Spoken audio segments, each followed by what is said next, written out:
ॐ मकरतुण्ड महाकाय सूर्यकोटि समप्रभ निर्विघ्नं कुरु मे देव सर्वकार्येषु सर्वदा। श्री गणेश भगवान की जय हो।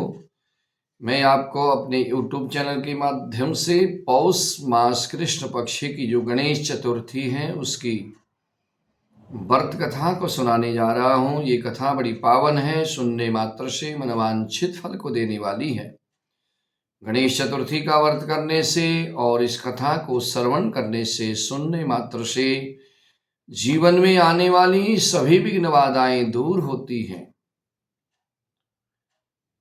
इस पौष कृष्ण पक्ष में जो गणेश चतुर्थी आती है, किस तरह से गणेश जी का पूजन करना चाहिए, किस तरह से व्रत का नियम लेना चाहिए, किस तरह से जो है भोजन करना चाहिए, इसके बारे में विस्तार से जानकारी दे रहे हैं।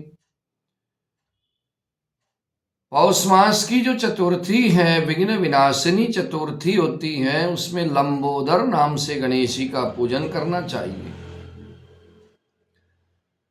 गणेश जी के अनेक प्रकार के नाम हैं, तो इस पौष मास की जो कृष्ण पक्ष की चतुर्थी है, इस दिन जो भी व्रत करे लंबोदर नाम से जो है गणेश जी का पूजन करें और लंबोदर नाम का जो है जप करें।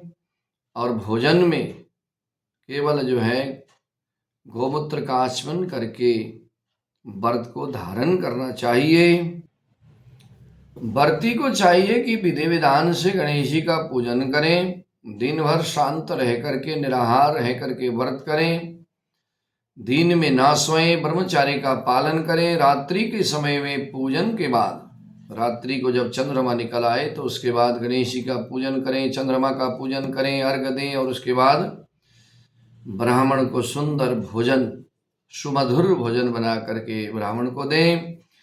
और इस तरह से जो है विधि से करें। और ये कथा जो है सुने। एक बार रावण ने सभी देवताओं को जीत करके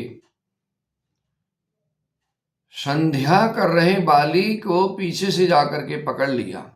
रावण ने सभी देवताओं को जो जीत लिया, उसके बाद इतना जो है अभिमान में आ गया कि संध्या कर रहे बाली को जाकर पीछे से पकड़ लिया और बलशाली रावण को अपने काख में दबाए हुए आकाश मार्ग के द्वारा जो है किष्किंधापुरी में आ गया और बंदी रावण को अपने पुत्र अंगद के लिए खिलौने के रूप में दे दिया।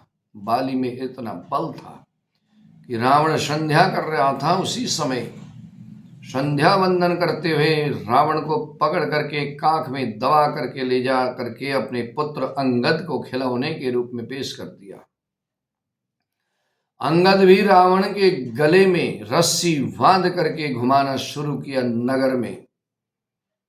और उसके बाद विश्व विजयी रावण की ऐसी हालत को देख करके सभी नगरवासियों ने अट्टहास किया, मजाक करने लगे। नगरवासी हंसने लगे और सभी जनता कहने लगी, अरे देखो तो सही, ये तो वही विश्व विजेता रावण है। आज राजकुमार के द्वारा, हमारे राजकुमार अंगद के द्वारा रस्सी में बांध करके एक जो है बंदर की तरह घुमाया जा रहा है। इस तरह से जब उनकी बातों को रावण ने सुना तो लज्जित होकर के उसने बहुत ही लज्जा महसूस की। उसको जो है बड़ा दुख हुआ, उसका अभिमान चूर हो गया। उसने अपने नाना पुलस्त मुनि का स्मरण किया, क्योंकि जो पुलस्त मुनि थे बड़े ही ज्ञानी थे। पुलस्त मुनि रावण के नाना थे। अपने नाती की दीन भाव को देख करके आश्चर्यचकित होकर के जब अपने नाती की ऐसी दशा देखी, अत्यंत गर्व करने से देव दानव मनुष्य आदि सभी का पतन हो जाता है। गर्व या अभिमान किसी को नहीं करना चाहिए। रावण के समीप आकर के मुनि ने पूछा कि तुमने मुझे क्यों याद किया। पुलस्त ऋषि जो रावण के नाना थे आकर पूछने लगे कि मुझे तुमने क्यों याद किया। तो रावण ने कहा कि हे नाना जी, देवताओं को जीतने के कारण गर्व से, अभिमान से मेरी ये दुर्दशा हुई है। मैं संध्या करते हुए एक वानर राज को देखा, पश्चिमी महासागर के तट पर मैंने उसे पीछे से पकड़ने की चेष्टा की। संध्या वंदन करते हुए बाली को जो है रावण ने पीछे से जब पकड़ने की चेष्टा की, अपनी बात बता रहे हैं रावण कि परंतु मैं ही उसके द्वारा पकड़ा गया। मैं पकड़ने तो गया था बाली को, परंतु बाली ने मुझे ऐसा काख में दबाया, यहाँ ला करके जो है गले में रस्सी बांध करके अपने लड़के को खिलौने के रूप में दे दिया।